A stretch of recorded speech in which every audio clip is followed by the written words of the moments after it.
E bora falar do desfile de Marc Jacobs, que também vem fora de temporada, uma coleção de primavera-verão 2024, que todo mundo já apresentou. E ele está comemorando 40 anos de carreira e comemorou de uma forma muito inusitada e engraçada, que deu uma viralizada na internet. E ele traz nessa coleção essa beauty que lembra uma boneca, né? Então uma beauty bem característica, bem expressiva. E a gente vai ver algumas referências do trabalho dele no passado. Muita gente falou que teoricamente não foi uma releitura, mas eu acredito que foi sim, porque ele trabalhou com a estética mais retrô, principalmente dos anos 60, 70, bastante em várias coleções, tanto na Louis Vuitton quanto na própria marca dele. E apesar dele ter começado com uma questão um pouco mais grunge, ele foi caindo mais para esse lado. E teoricamente essa coleção ela foi inspirada nas Paper Dolls, que teoricamente fez parte do seu passado, da sua infância. Mas esse estilo do Paper Dolls ele existe desde o século XVIII, como a gente conhece hoje, que é essa questão de mudar as roupas da bonequinha tal, através de papel, e depois foi evoluindo para poly, que a gente conhece hoje também, que vem num aspecto mais 3D, de plástico, né? Uma série de questões que a Loewe já trabalhou juntamente com o J.W. Anderson, que é o designer criativo que já trouxe isso. Então, teoricamente, não é uma novidade, mas depois eu vou falar um pouco sobre isso no final do vídeo, do porquê que talvez o Marc Jacobs esteja trazendo esse tipo de coisa.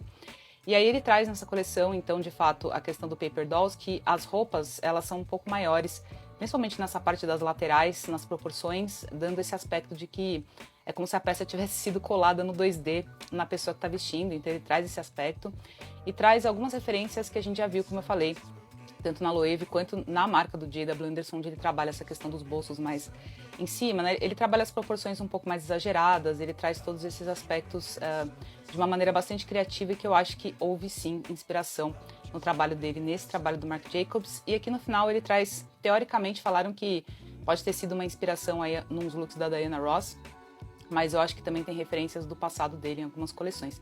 Então, basicamente, essa é a coleção do Marc Jacobs. E assim, só para fechar, o Marc Jacobs ele tem enfrentado problemas no sentido de reestruturação e posicionamento da marca dele no mercado, né? Hoje em dia a marca é da Louis Vuitton, do grupo LVMH, e tem uns problemas lá que não dá para entender até hoje, porque tentaram transformar numa espécie de Michael Kors para deixar a marca um pouco mais acessível, mas teoricamente o público não abraçou.